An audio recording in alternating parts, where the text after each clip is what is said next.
男人每天练习拔剑之术，只见他静下心来，用尽全力劈出一剑，攻向对面的稻草人。可他一套帅气的连招下来，稻草人竟然没有丝毫损伤。他明明用了很大力气，却没有发挥任何作用。直到练到精疲力竭，稻草人还是纹丝不动，因为他没有调动内力，就算再强的招式也没有任何效果。这时他静下心来，看向手上的仙弓，回想那天在剑灵大会，他是如何使出内力。那天他是醉酒状态，想清楚其中原因后，百里东君就拼命喝酒，将自己完全灌醉，直接栽倒在地。这一刻他的气势完全变了，浑身上下充满力量，就连刚踏入百里府的若风都感觉到一股强大的内力。只见百里东君立刻起身，随手换来仙弓神剑，然后猛灌自己烈酒，将父亲教他的拔剑术在脑海过了一遍，瞬间就爆发出一股强大的剑气，一剑就将稻草人劈成两半，差一点就伤到若风。还好他反应够快，挡下了这道剑气。父亲原本想阻止他与九皇子见面，这下计划直接落空。是的，殿下，方才小公子那一剑很好。终究是没有拦住我。其实你从一开始就应该知道，藏不住的区区10日，东君的剑力怎么会增进到这个程度？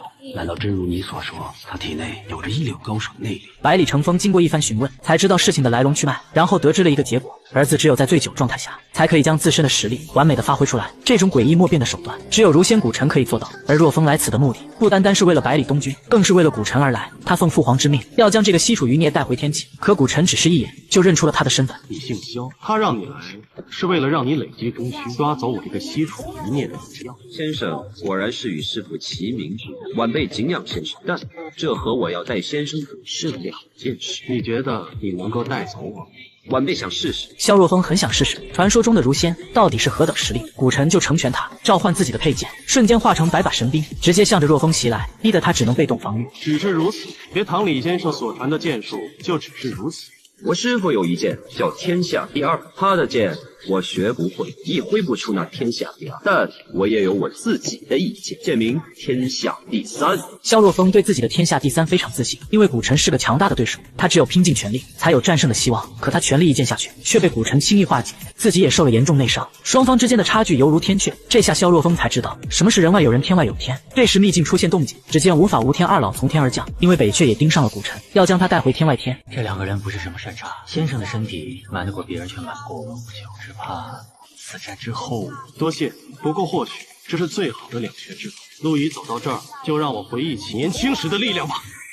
只见古尘立刻动手，将所有花瓣汇聚一起，下一秒一道花瓣汇聚的剑气直接攻向无法无天二老。两人在接触花瓣的瞬间就被拉到幻境之中，而百里东君也在其中。师傅这是要借此机会教他西楚剑歌的最后一招大道朝天。只见他化为一道剑气，就将无法无天二老玩弄于股掌之间。二老刚想反抗，就被一股强大的内力直接轰飞出去。随着招式慢慢进行，古尘的头发也慢慢变黑，仿佛回到了年轻时候，这让二老再也不敢大意，于是合击使出最强一招。可他们还是小看了古尘，即便两人联手对抗，也不是古尘的对手，被强大的力量当场轰飞，受了严重的内伤。我年轻的时候以为只要练了绝世剑就能纵横世界，后来才发现，当拥有绝世剑法，便需担起承天之责。东君，大道朝天，要走出一条属于自己的道。等你找到了自己的道，你就一定会像你所说的那样名扬天下。在叫完百里东君之后，古尘就随手一抬，破开了这里的幻境空间。他这种神鬼莫测的手段，让无法无天二老心生畏惧，再也不敢多待片刻，当下便抽身离去。可他们刚一离开，古尘就绷不住了。只见他的身体开始快速衰败，仅仅片刻之间，黑发就变成白发，身上弥漫着一股死气，就连周围的桃林也一瞬间全部枯萎。这代表古尘的生命走到了尽头。他支开了周围的人，将百里东君单独留下，为了让他勇敢地继续前进，古尘临终之前还要交代他一件事情。